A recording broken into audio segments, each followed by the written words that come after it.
ಕೇವಲ 42,000 ರೂಪಾಯಿಗೆ ಒಂದು ಮಿನಿ ಟ್ರ್ಯಾಕ್ಟರ್ ಮಾರಾಟಕ್ಕೆ ತಂದ ನೋಡ್ರಿ. ನಮಸ್ಕಾರ ಎಲ್ಲರಿಗೂ, ಮಲ್ಲು ಅತ್ನಿ ಯುಕೆ ಯೂಟ್ಯೂಬ್ ಹಾಗೂ ಇನ್ಸ್ಟಾಗ್ರಾಮ್ ಪೇಜ್ಗೆ ಸ್ವಾಗತ. ಇವತ್ತಿನ ಈ ಒಂದು ವಿಡಿಯೋದಲ್ಲಿ ಒಂಟಿ ಸಾಲಿನಲ್ಲಿ ಹರಗುವ ಹಾಗೂ ರುಟಾವೇಟರ್ ಹೊಡೆಯುವ ಒಂದು ಮಿನಿ ಟ್ರ್ಯಾಕ್ಟರ್ ಆದ್ರೆ ಮಾರಾಟಕ್ಕಿದೆ ಸ್ನೇಹಿತರೆ.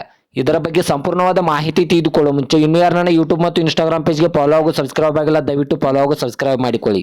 ನಿಮ್ಮ ಹತ್ತಿರ ಮತ್ತು ನಿಮ್ಮ ಸ್ನೇಹಿತರ ಹತ್ತಿರ ಯಾವುದಾದರೂ ಸೆಕೆಂಡ್ ಹ್ಯಾಂಡ್ ವಾಹನಗಳು ಮಾರಾಟಕ್ಕಿದ್ದರೆ ಸ್ಕ್ರೀನ್ ಮೇಲೆ ಕಾಣುವ ನನ್ನ ನಂಬರ್ಗೆ ಫೋಟೋ ಮತ್ತು ಡೀಟೇಲ್ಸ್ ಅನ್ನು ಕಳಿಸಿ. ನನ್ನನ್ನು ಯೂಟ್ಯೂಬ್ ಮತ್ತು ಇನ್ಸ್ಟಾಗ್ರಾಮ್ ಪೇಜ್ನಲ್ಲಿ ಅಪ್ಲೋಡ್ ಮಾಡಿ ಕೊಡ್ತೇನೆ ಸ್ನೇಹಿತರೆ. ಇನ್ನು ಈ ಮಿನಿ ಟ್ರ್ಯಾಕ್ಟರ್ ಸಂಪೂರ್ಣವಾದ ಮಾಹಿತಿ ನೋಡಿದ್ರೆ ಇದು ಒಳ್ಳೆಯ ಗುಡ್ ಕಂಡೀಷನ್ ಇದೆ ಸ್ನೇಹಿತರೆ. ಇದಕ್ಕೆ ಸಂಬಂಧಪಟ್ಟ ಯಾವುದೇ ಡಾಕ್ಯುಮೆಂಟ್ ಇರುವುದಿಲ್ಲ. ಇದು ಕೇವಲ 5 ತಿಂಗಳ ಹಳೆಯ ಟ್ರ್ಯಾಕ್ಟರ್ ಆಗಿದೆ ಸ್ನೇಹಿತರೆ. ಇನ್ನು ಈ ವಾಹನದ ಇಂಜಿನ್ ಆಗಿರ್ಬೋದು, ಗೇರ್ ಬಾಕ್ಸ್ ಆಗಿರ್ಬೋದು ಒಳ್ಳೆಯ ಗುಡ್ ಕಂಡೀಷನ್ ಅಲ್ಲಿ ಇದೆ. ಇನ್ನು ಇದಕ್ಕೆ ಯಾವುದೇ ಡಾಕ್ಯುಮೆಂಟ್ ಇರುವುದಿಲ್ಲ. ಇನ್ನು ಇದರ ಲೊಕೇಶನ್ ನೋಡಿದ್ರೆ ಬಾಗಲಕೋಟೆ ಜಿಲ್ಲೆ ಇಳಕಲ್ ಲೊಕೇಶನ್ಗಾದ್ರೆ ಈ ಟ್ರ್ಯಾಕ್ಟರ್ ನೋಡೋದಕ್ಕೆ ಸಿಗುತ್ತದೆ ಸ್ನೇಹಿತರೆ. ಇದರ ಜೊತೆಗೆ ಒಂದು ರುಟಾವೇಟರ್ ಹಾಗೂ ಹರಗುವ ದಿಂಡು ಮತ್ತು ಮಡಿಕೆ ಮಾರಾಟಕ್ಕಿದೆ ಸ್ನೇಹಿತರೆ. ಇನ್ನು ಇದರ ಇವಾಗಿನ ಮಾರಾಟದ ಬೆಲೆ ನೋಡಿದ್ರೆ ಕೇವಲ 42,000 ಅಂತ ಓನರ್ ಹೇಳ್ತಾ ಇದ್ರೆ. ಇದನ್ನು ಫಿಕ್ಸ್ ರೇಟ್ ಅಲ್ಲ ಸ್ನೇಹಿತರೆ. ನನ್ನ ಇನ್ಸ್ಟಾಗ್ರಾಮ್ ಅಕೌಂಟ್ ಅನ್ನು ಫಾಲೋ ಮಾಡ್ಕೊಂಡು ಹೋದ್ರೆ ಇನ್ನೂ ಕಡಿಮೆ ಮಾಡಿ ಕೊಡ್ತಾರೆ.